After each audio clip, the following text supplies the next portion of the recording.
Ce que vous allez voir à la fin de cette histoire va vous laisser sans voix. Restez jusqu'au bout. Ce que vous croyez savoir sur la force et le pouvoir dans une prison va être complètement bouleversé.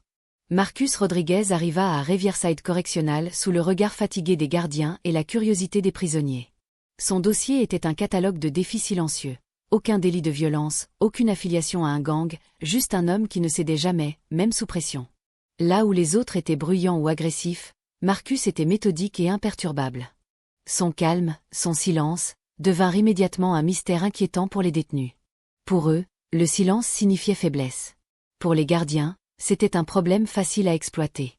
Dans les couloirs du bloc sud, Rico Valdez, le chef autoproclamé, s'était déjà mis en tête de mettre Marcus à sa place. Rico n'était pas seulement brutal, il cultivait la peur avec soin. Chaque geste, chaque mot était calculé pour casser ceux qui osaient rester calmes, ceux qui ne suppliaient pas ou ne réagissaient pas avec colère. Pour lui, Marcus était un défi à éliminer, un nouvel obstacle à son empire de terreur. Ce fut dans la blanchisserie que l'affrontement initial eut lieu. Rico et sa bande encerclèrent Marcus. Les machines à laver rugissaient, le sol vibrait sous les pas, mais Marcus resta impassible. Il manipula son uniforme avec une précision silencieuse, comme un rituel presque méditatif. Ses yeux calmes rencontrèrent ceux de Rico. Aucun signe de peur, aucune provocation, juste une observation directe. « Je t'entends très bien », répondit-il, simplement. Pas de défi, pas de colère. Un simple constat qui déstabilisa le prédateur. La confusion de Rico dura quelques secondes avant que sa fureur ne reprenne le dessus. Il annonça avec menace le rituel connu de tous, le « dog duty ». Une épreuve redoutée où les prisonniers étaient jetés dans l'enclos des K9, 3 chiens affamés et violents utilisés comme instrument de punition. Tout le monde savait ce qui arrivait à ceux qui entraient dans ce lieu. Peu sortaient. Marcus n'esquissa aucun mouvement de panique. Il demanda calmement « Quand ?» Une question simple, mais qui ébranla l'illusion de contrôle de Rico. Les hommes ne posaient pas de questions. Ils se pliaient. Marcus, lui, ne montrait aucune faiblesse. Dans les heures qui suivirent, Marcus effectua ses tâches avec la même précision méthodique qui caractérisait chacune de ses actions. La cuisine, la cour, le comptage du soir, tout était exécuté sans hâte, sans erreur, sans révéler ce que son passé lui avait appris. Clarence, un détenu de longue date, observait en silence. Il comprit ce que les autres ne pouvaient pas voir. Marcus n'était pas un homme ordinaire. Chaque mouvement, chaque position, chaque regard trahissait une discipline acquise ailleurs, loin de la prison et de ses codes de brutalité. Alors que les lumières s'éteignaient et que la nuit tombait sur Riverside, Marcus resta sur son lit, conscient de chaque son dans la prison. Les pas, les portes, les murmures, tous annonçaient l'inévitable. 3 chiens affamés attendaient, et demain, tout allait changer.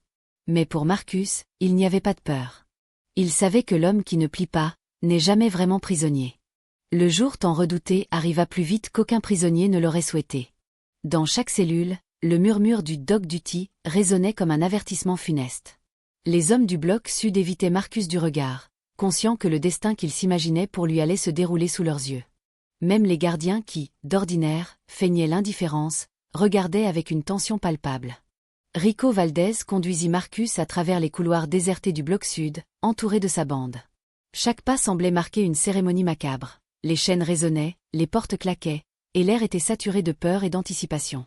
La destination finale était l'enclos des K9, un espace que les prisonniers évitaient à tout prix. 3 chiens, Tank, Diesel et Storm, avaient été privés de nourriture depuis 3 jours, une cruauté préméditée pour transformer leur faim en arme. Les chiens étaient des monstres pour quiconque ne comprenait pas leur langage. Tank, le mâle alpha de 90 kg, montrait ses dents avec une impatience féroce. Diesel et Storm flanquaient l'alpha, leurs yeux reflétant une rage affamée, des bêtes qui avaient été dressées pour tuer sur commande, maintenant laissées à elles-mêmes. Les détenus qui assistaient de loin retenaient leur souffle. Personne n'osait parler, personne ne voulait être le prochain. Rico jeta Marcus à l'intérieur de l'enclos avec une brutalité calculée. La grille se referma derrière lui dans un bruit métallique qui résonna comme un glas. Le silence tomba, lourd et oppressant. Tous savaient ce que cela signifiait. Ceux qui entraient dans cet espace n'en sortaient pas. Les chiens, entraînés à détecter la peur et la faiblesse, approchaient, les muscles tendus, les crocs brillants sous la lumière crue. Mais Marcus ne fléchit pas. Il resta immobile, les yeux calmes, les mains ouvertes, une image de maîtrise totale. Son corps n'était pas celui d'un prisonnier effrayé. Chaque mouvement trahissait des années d'expérience. Le temps sembla ralentir. Les chiens grognaient, avançant, les instincts de chasse alertes et affamés. Et puis il parla. Un mot, simple, mais chargé d'autorité, Daoun. Le miracle se produisit. Tank, l'énorme alpha, s'arrêta net. Diesel et Storm, surpris par cette interruption dans le flux naturel de la chasse, cessèrent leur approche. Leurs instincts se heurtaient à une force invisible mais irrésistible. La présence d'un maître qu'ils reconnaissaient, une voix qu'ils connaissaient, une discipline qu'ils n'avaient pas oubliée. Marcus fit un pas en avant, puis un autre. Sit. Les chiens obéirent, instantanément. Les hommes présents ne pouvaient pas y croire. L'alpha obéissait à un prisonnier, le prédateur devenait le guide. Clarence, témoin de la scène, comprit enfin. Marcus n'était pas seulement un détenu, il était un ancien entraîneur de chiens militaires. 8 années à dresser des bêtes pour la guerre, à enseigner la loyauté, l'obéissance, la distinction entre amis et ennemis. Les chiens, même affamés et torturés, reconnaissaient leur commandant. La peur qui avait été planifiée par Rico se transforma en stupéfaction et en confusion. Ce que Marcus fit dans l'enclos ne ressemblait à rien de connu à Riverside.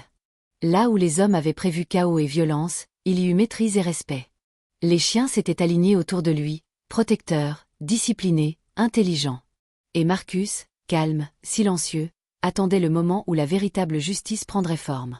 Ce n'était pas encore la fin, mais l'équilibre venait de changer. La nuit tombait sur Riverside Correctional, mais dans l'enclos des K9, un drame silencieux se jouait. Les hommes qui avaient prévu la terreur et la domination étaient figés, impuissants face à un spectacle qu'aucune expérience de prison ne pouvait expliquer. Marcus Rodriguez, calme comme un maître d'armes, avançait entre Tank, Diesel et Storm.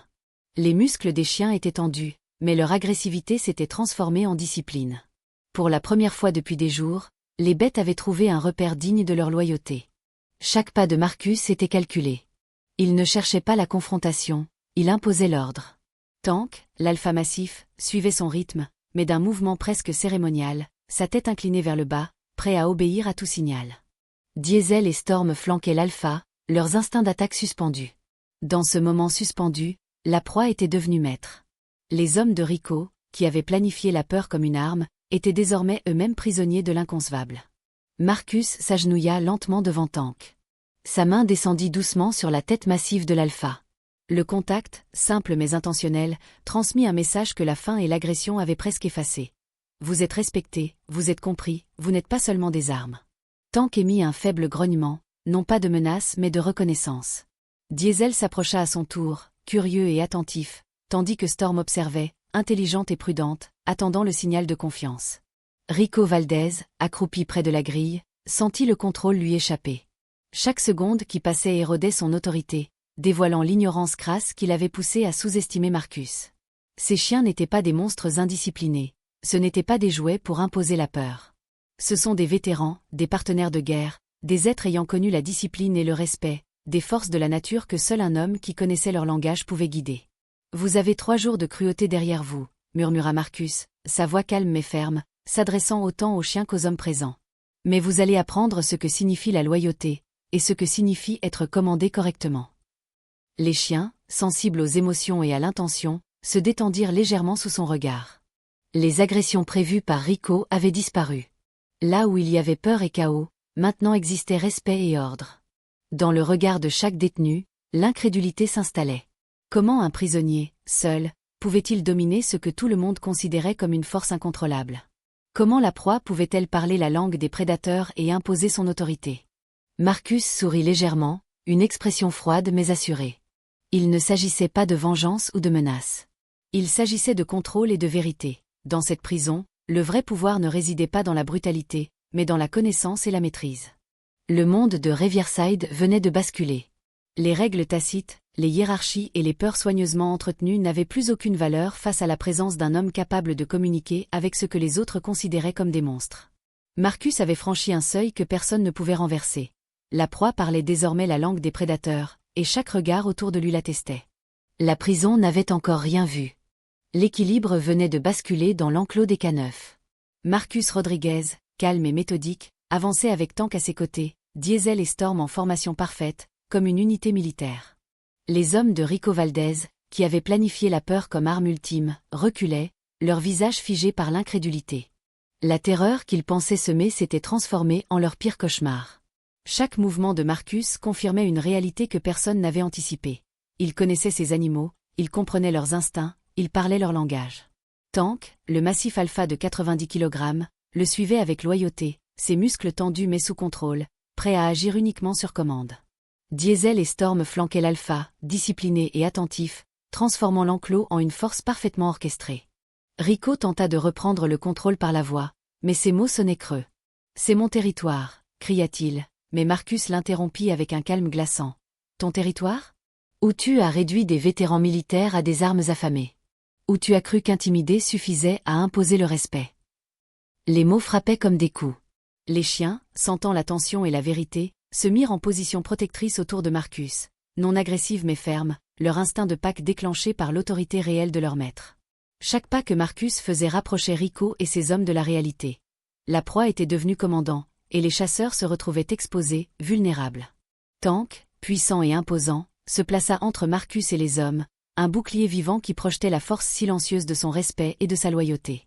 Diesel et Storm complétaient le dispositif, transformant ce qui devait être un supplice en démonstration de contrôle total. Marcus expliqua calmement, mais avec une autorité indiscutable, la valeur des chiens, vétérans, chiens d'opération spéciale, formés à sauver des vies et à détecter des menaces dans des zones de guerre. Ils n'étaient pas des monstres pour amuser la bande de Rico. Ils étaient des professionnels, et chaque acte de cruauté avait été enregistré dans leur mémoire. Les yeux de Rico se remplirent de peur. L'ignorance et la brutalité de son règne s'effondraient sous le poids de la vérité. Ce que Marcus imposait n'était pas seulement le contrôle sur les chiens.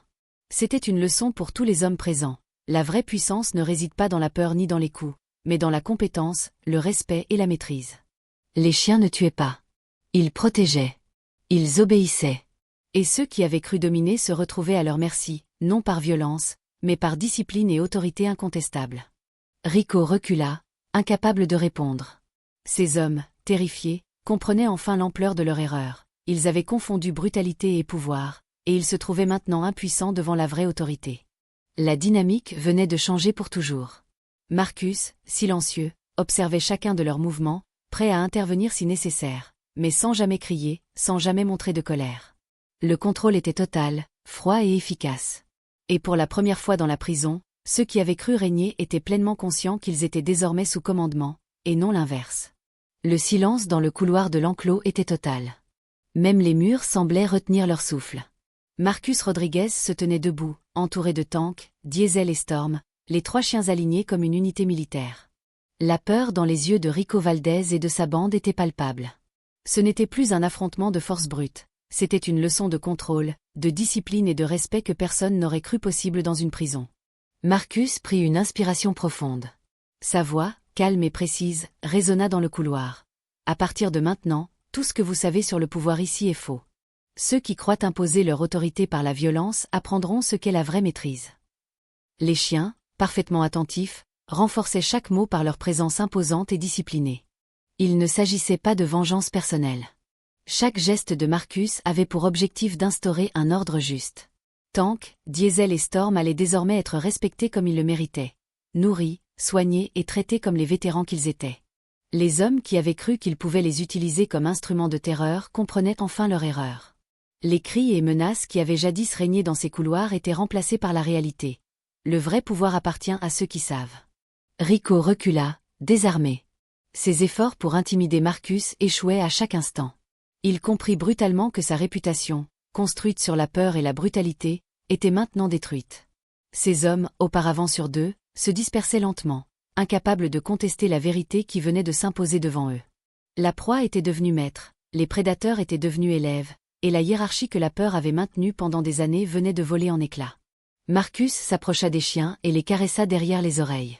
Les trois bêtes massives, autrefois instruments de douleur et de peur, se transformaient désormais en symboles de loyauté et d'ordre.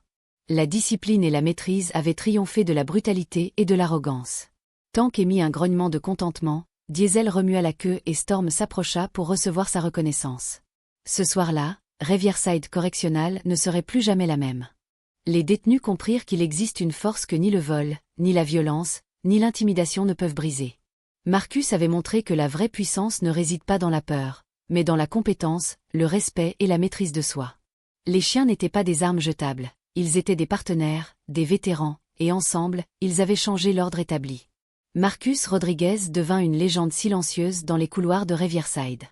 Ni victime, ni tyran, il était celui qui savait commander par l'autorité réelle, celui qui pouvait transformer des instruments de mort en protecteurs loyaux. Tank, Diesel et Storm reçurent enfin ce qu'ils méritaient. Et dans chaque regard de ceux qui avaient cru contrôler tout le monde, il y eut la reconnaissance terrifiée. Parfois, les plus calmes sont les plus dangereux. Et la vraie justice commence toujours avec ceux qui comprennent ce que signifie vraiment le pouvoir.